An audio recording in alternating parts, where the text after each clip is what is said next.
통장에 남은 200만 원이요? 그 돈이 사흘치 생존비가 아니라 고성희의 목줄이라는 걸 박진석은 오늘 회사 로비에서 대놓고 보여줬는데요. 고성희는 박진석이 앉아있는 회장실 앞에서 잠깐 숨을 고르다가 문을 열고 들어갔습니다. 한때는 사모님이라는 호칭 하나로 주변 공기를 바꾸던 사람이었는데 지금은 정장 구두 굽소리조차 초라하게 느껴졌어요. 그래도 고성희는 무너지지 않으려고 턱을 들었습니다. 무너지면 끝난다고 믿었으니까요. 고성희는 평생 그렇게 살아왔습니다.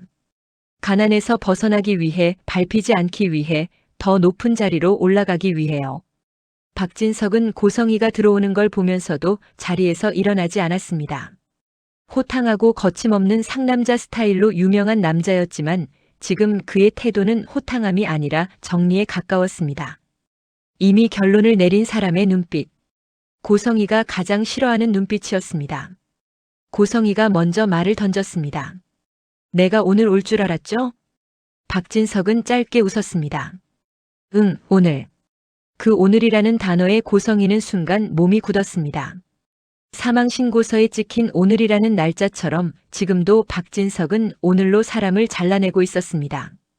오늘 통장, 오늘 직무해제, 오늘 재단, 오늘 이 집에서 나가라는 선언. 고성희는 감정을 억지로 눌러 삼키고 곧장 본론으로 갔습니다. 이혼해요. 박진석은 눈썹 하나 까딱하지 않았습니다. 이혼? 내가 이혼을 왜 해? 왜 하냐고요? 내가 끝장난 것 같아서 왔어요. 당신이 원하는 게 그거잖아.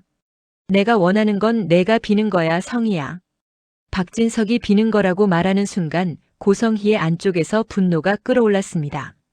그런데 그 분노에는 또 다른 감정이 섞여 있었습니다. 두려움.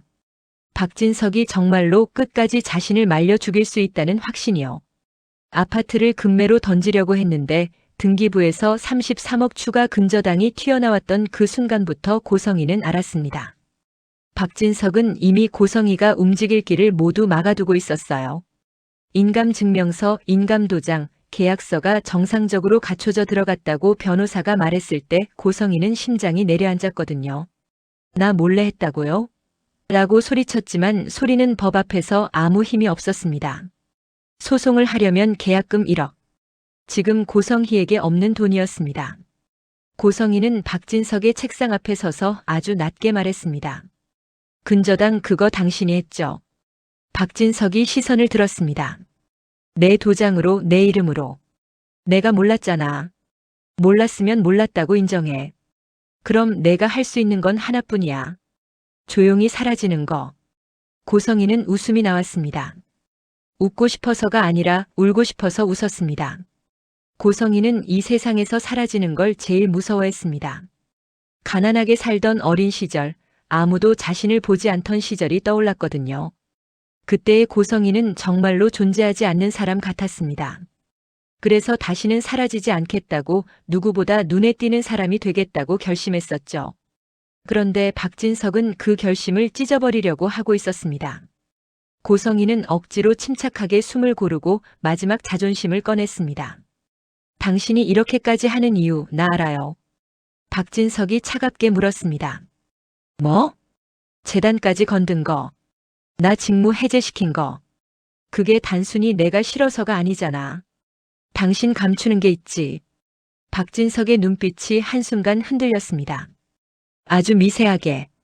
고성희는 그 흔들림을 보고 확신했어요. 있다. 박진석은 뭔가를 감추고 있다. 고성희가 무너지는 걸 즐기는 것만으로는 설명되지 않는 이상한 급함이 있다. 그때 비서가 회장실 문을 두드렸습니다. 회장님, 본부장님 박성재 오셨습니다. 박진석이 대답했습니다. 들여보내. 박성재가 들어오는 순간 공기가 더 무거워졌습니다. 박성재는 33세, 박진석과 전 아내 사이에서 태어난 외아들이고 아버지 회사에서 본부장을 맡고 있는 남자입니다. 유복한 환경에서 자라 금수저로 보이지만 실제로 박성재는 늘 아버지와 새어머니 사이에서 본능적으로 살아남는 법을 익혀온 사람이었죠. 박성재는 들어오자마자 고성희의 상태를 훑었고 고성희는 그 시선에 비웃음을 얹었습니다. 성재야, 내가 도와줘야 할 때가 왔다. 박성재는 목소리를 낮췄습니다. 어머니, 지금 아니면 언제야?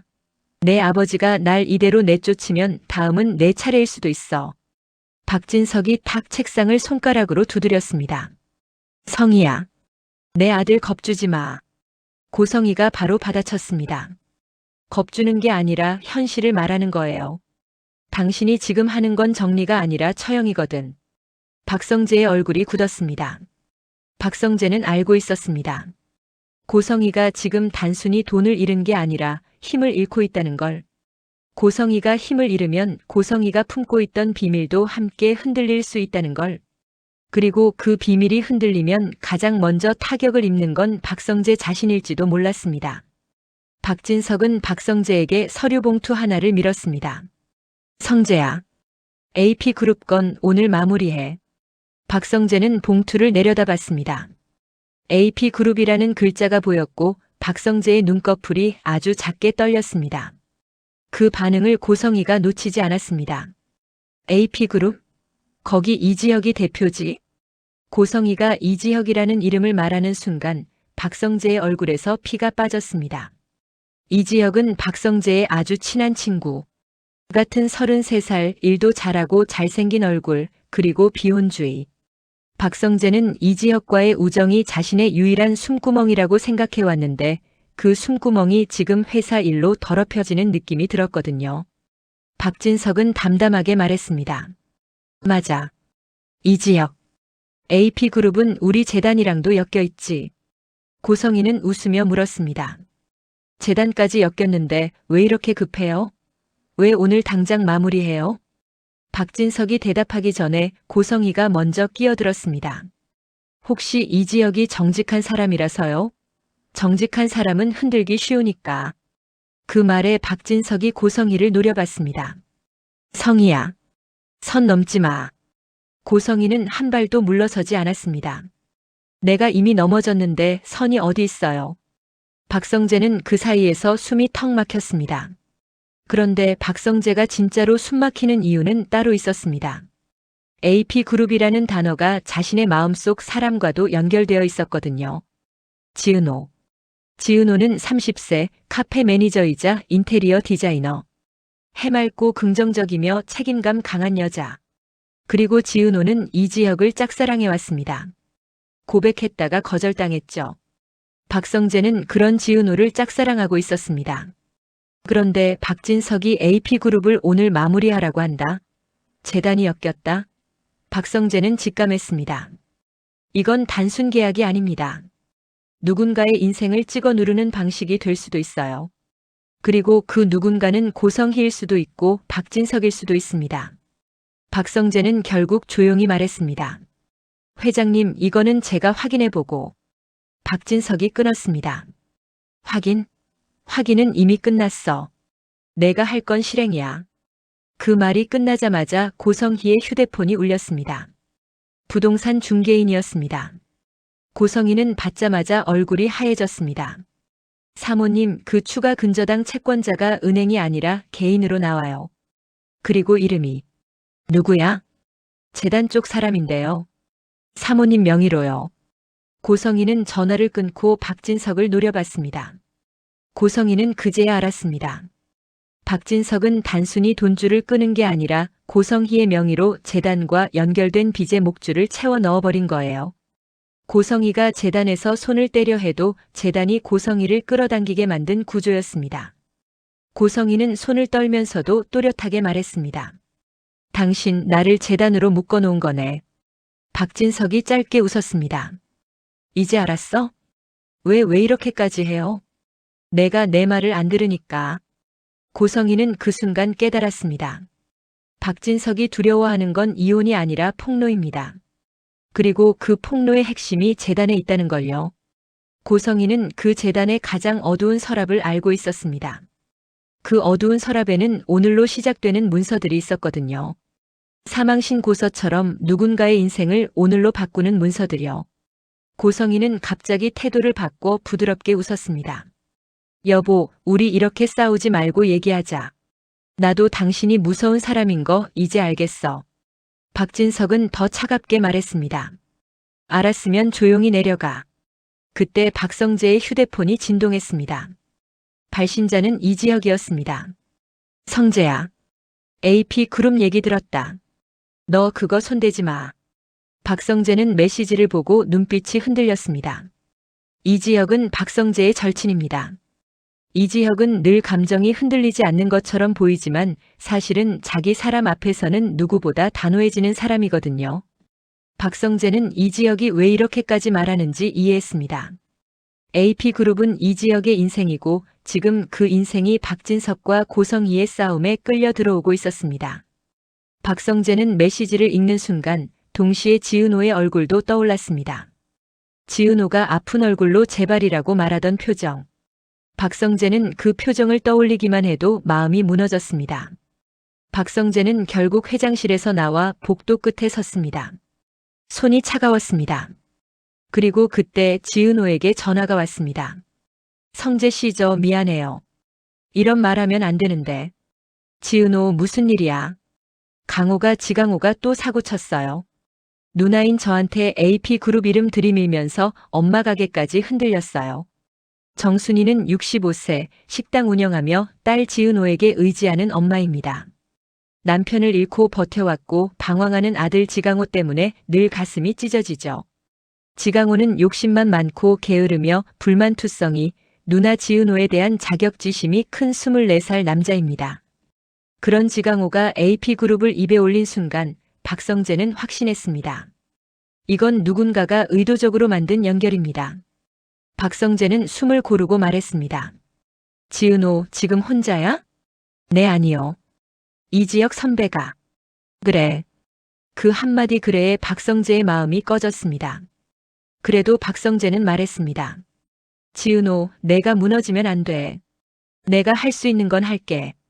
전화를 끊고 나니 박성재는 더 지옥이었습니다. 지은호는 이지혁 옆에 있고 박진석은 AP그룹을 오늘 정리하라고 하고 고성희는 그걸 기회로 삼으려 합니다. 박성재는 선택해야 했습니다. 아버지의 명령을 따를지, 친구 이지혁을 지킬지, 지은호를 지킬지. 그때 고성희가 복도 끝으로 걸어왔습니다. 고성희는 박성재의 손에서 휴대폰을 받고 그 눈빛이 확신으로 바뀌었습니다. 지은호 전화였지? 박성재는 차갑게 답했습니다.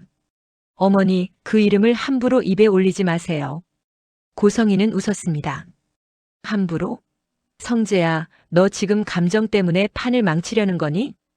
판이라는 말부터 그만하세요. 그럼 이렇게 할까? 내가 너 도와줄게. 대신 너도 나 도와줘. 박성재는 고성희의 말투를 들으며 소름이 끼쳤습니다. 고성희가 뭔가를 거래로 꺼낼 때는 이미 상대가 거절할 수 없게 만들어 놓고 꺼내는 법이었거든요. 고성희는 아주 조용히 속삭였습니다. AP그룹 대표 이지혁, 그 사람 약점 하나만 잡으면 박진석도 흔들려. 왜냐하면 재단이랑 엮여 있으니까. 박성재는 순간 숨이 멎었습니다. 이지혁의 약점? 이지혁은 비혼주의로 감정을 잘라내는 사람이지만 유일하게 약점이 생길 수 있는 지점이 있었습니다. 지은호. 지은호를 건드리면 이지혁이 흔들릴 수 있다는 걸 박성재도 알고 있었습니다. 그런데 고성희는 그걸 약점이라고 부르고 있었습니다. 박성재는 딱 잘라 말했습니다. 그럼 저는 어머니 편이 아닙니다. 고성희는 미소를 유지한 채 고개를 끄덕였는데요. 그 끄덕임이 알겠다가 아니라 좋아, 그럼 더 세게 가자로 보였습니다. 그날 밤 지은호는 정순이의 식당에 앉아 있었습니다. 정순이는 눈이 벌겋게 부어 있었고 지강호는 의자에 기대서 세상이 다 자기 탓인 양 투덜거렸습니다. 엄마, 누나. 왜 나만 문제야? 누나가 잘 나가니까 내가 이렇게 된 거잖아. 지강호, 그건 내가 선택한 거야. 지은호가 떨리는 목소리로 말했습니다. 선택? 누나는 늘 선택지가 있었지. 나는 없었어. 지은호는 그 말을 듣고 가슴이 찢어졌습니다. 지은호는 책임감이 강해서 늘 가족을 붙들고 있었는데 그 책임감이 오히려 지강호에게는 누나만 잘난 척한다는 상처로 뒤틀려 들어간 거였거든요. 지은호는 눈물을 꾹 참으며 말했습니다. 강호야, 넌 나랑 비교당한 게 상처였지. 나도 알아. 근데 그 상처를 엄마랑 나한테 칼로 돌리면 우리 다 죽어. 그 순간 문이 열리고 이지혁이 들어왔습니다. 이지혁은 아무 말 없이 지은호 옆에 앉았는데요. 그게 오히려 큰 위로였습니다. 이지혁은 말보다 행동으로 내 편을 보여주는 사람일 때가 있거든요. 이지혁이 조용히 말했습니다. 지은호, AP그룹 거는 내가 막아볼게. 정순이가 놀라서 물었습니다. 어머, 이지혁 씨가 왜요? 이지혁은 잠깐 숨을 고르고 답했습니다. 제가 대표라서요. 그리고 지은호가 혼자 책임지게 둘 순 없어서요. 그 말에 지은호의 눈물이 결국 터졌습니다. 지은호는 이지혁에게 고백했다가 거절당했지만 지금 이지혁이 하는 말은 고백보다 더 무거웠습니다. 내가 같이 책임진다는 말은 사랑보다 더 현실적인 약속이니까요. 그런데 바로 그때 이지환에게서 전화가 왔습니다. 이지환은 30세, 이지혁의 남동생이자 박영나의 운전기사 겸 보디가드입니다. 배신당한 사랑 이후 의욕이 꺾였지만 요즘은 박영나를 지키며 다시 삶을 붙잡는 중이었죠. 이지환의 목소리는 급했습니다. 형, 지금 박영나 쪽이 이상해. 무슨 일인데? 고성이가 사람을 풀었어. 박영나 주변에 낯선 차량이 붙었고 박영나가 자유가 됐다고 방심한 틈을 노리는 느낌이야. 이지혁의 얼굴이 굳었습니다. 박영나 25세, 대학원생이자 화가, 박성재의 배다른 동생, 고성희의 딸은 고성희의 애지중지 속에서 자랐고 그 애지중지는 사랑이기도 했지만 동시에 통제이기도 했습니다. 박영나가 스토커 구속으로 자유를 얻었다고 생각하는 순간 고성희는 그 자유를 또 다른 방식으로 묶을 수 있는 사람이었습니다. 지은호는 이지혁의 표정을 보고 물었습니다. 선배, 무슨 일이에요? 이지혁은 망설이다 말했습니다. 고성희가 더 세게 움직이는 것 같아. 그 이름을 듣는 순간 정순이의 몸이 굳었습니다. 정순이는 아직 고성희를 잘 모르지만 예쁜 여자, 당당한 여자라는 말이 떠올랐습니다. 지은호도 숨을 삼켰습니다. 지은호는 이제야 퍼즐 조각들이 맞춰지는 느낌이 들었거든요. 지강호가 들고 온 AP그룹의 명함, 엄마 식당에 나타난 예쁜 여자, 그리고 박성재가 어딘가에서 흔들리고 있다는 기운. 이지혁은 자리에서 일어났습니다. 지은호, 난 잠깐 나가야 해. 지은호가 붙잡듯 물었습니다. 선배, 또 저 혼자 두고 가요? 이지혁은 잠깐 멈췄습니다. 그 말이 과거의 고백 거절처럼 들렸거든요. 이지혁은 낮게 말했습니다. 혼자 두는 거 아니야. 돌아올게. 그리고 이번엔 도망 아니야. 그 말에 지은호의 가슴이 뜨거워졌습니다. 이지혁의 감정은 늘 늦게 도착하지만 도착하면 무겁습니다. 지은호는 그 무게를 믿고 싶었습니다. 그런데 믿는 순간 또 깨질까봐 무서웠고요. 같은 밤 이수빈은 집에서 휴대폰을 들여다보고 있었습니다. 이수빈은 24세, 이지혁의 여동생이자 패션 크리에이터입니다. 예쁜 외모에 애교도 많지만 계산이 빠르고 손해보는 일을 하지 않죠. 이수빈은 오빠 이지혁이 요즘 이상하게 바빠진 걸 느끼고 있었습니다. AP그룹 대표가 되어 더 바쁘기도 하지만 그 바쁨 속에 감정의 흔들림이 섞여 있다는 걸 이수빈은 감으로 알았습니다. 이수빈은 혼잣말처럼 중얼거렸습니다. 오빠 비혼주의라며. 근데 왜 요즘 표정이. 그때 김다정 58세, 전직 초등교사, 현재 주부의 이수빈에게 따뜻한 차를 건넸습니다. 수빈아, 너 오빠 요즘 걱정돼? 이수빈은 애써 웃었습니다. 엄마 걱정은요. 그냥 우리 집이 왜 이렇게 큰일에 자꾸 엮이는지 이상해서요. 이상철 61세, 정년퇴직, 정직하고 고지식한 아버지는 옆에서 신문을 접으며 말했습니다. 큰일은 피한다고 피하는 게 아니다. 하지만 정직하게 살면 결국 길이 생긴다. 이수빈은 속으로 생각했습니다. 아빠는 아직도 세상이 정직한 사람 편인 줄 아나 봐. 이수빈은 아버지 이상철의 올바름이 자랑스럽기도 하지만 그 고지식함이 가족을 지키기엔 너무 무방비처럼 느껴질 때가 있었습니다. 그때 조옥래 88세 친할머니가 방에서 나와 한마디를 던졌습니다. 정직한 사람을 제일 먼저 노리는 게 누구인지 너희는 아직도 모르지. 이상철이 굳었습니다. 어머니. 조옥래는 김장수 87세 외할아버지 쪽을 한번 보고는 말을 삼켰습니다. 조옥래와 김장수는 서로 절친이 되었고 오래 살면서 말하지 못하는 것의 무게를 알고 있었습니다. 조옥래는 끝까지 다 말하지 않았습니다. 다만 이 한마디만 남겼습니다. 박진석은 사람을 돈으로만 죽이는 게 아니다. 그 말에 이수빈이 소름이 돋았습니다. 박진석과 고성희의 싸움이 이혼이 아니라 파괴라면 그 파괴는 어디까지 번질까요? 오빠 이지형, 친구 박성재, 그리고 지은호. 이수빈은 그 순간 결심했습니다. 계산이 빠른 이수빈은 분위기가 위험해지면 먼저 안전한 쪽으로 움직이는 사람입니다.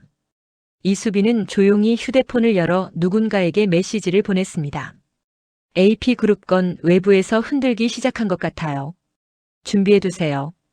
그리고 다음 날 아침 박진석은 또 하나의 오늘을 꺼냈습니다. 박진석은 고성희에게 마지막 통보를 하듯 말했습니다. 성희야, 내가 움직이면 움직일수록 넌 더 빨리 끝나. 고성희는 입술을 깨물고 웃었습니다. 그럼 나도 움직일수록 당신이 더 빨리 흔들리게 만들면 되겠네요. 고성희는 돌아서며 속으로 생각했습니다. 박진석, 당신이 나를 빈손으로 내보내면 난 손에 쥘 수 있는 걸 사람으로 바꿀 거야. 고성희에게 사람은 사랑이 아니라 카드였습니다. 박성재도 박영나도 심지어 이지혁과 지은호도요.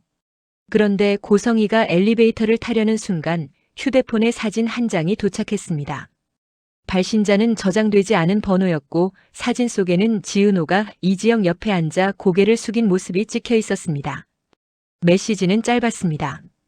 사모님, 원하시면 이쪽부터 치겠습니다. 고성희는 화면을 오래 바라보다가 아주 천천히 미소를 지었습니다. 그 미소가 너무 차분해서 오히려 무서웠습니다. 그래, 지은호. 너부터구나. 그 순간 멀리서 박성재가 같은 사진을 받았고 이지혁도 같은 사진을 받았습니다. 박성재는 심장이 내려앉았고 이지혁은 주먹을 쥐었습니다. 지은호는 아직 몰랐습니다. 자신이 단순한 연애의 중심이 아니라 재단과 권력, 돈과 목줄이 얽힌 싸움의 첫 타깃이 되어버렸다는 걸요. 그리고 가장 잔인한 건 누구도 그 싸움에서 정직만으로 살아남을 수 없다는 사실이었습니다. 이상철이 믿는 정직도, 지은호가 버텨온 책임감도, 박성재가 지키려는 우정도, 이지혁이 붙들고 있던 비혼주의도 고성희와 박진석의 전쟁 앞에서는 한 겹씩 벗겨지고 있었거든요. 다만 아직은 모든 비밀이 열리진 않았습니다. 고성희가 진짜로 쥔 재단의 서랍이 무엇인지, 박진석이 왜 오늘에 집착하는지, 그리고 이 싸움이 박영나에게 어떤 방식으로 다시 공포를 가져올지 그 답은 다음 선택에서 터질 겁니다. 하지만 한 가지는 확실했는데요. 고성희가 사흘치 목줄로도 버틴다면 그 다음에는 누군가의 인생이 정말로 하룻밤 만에 금매처럼 던져질 수도 있다는 거요.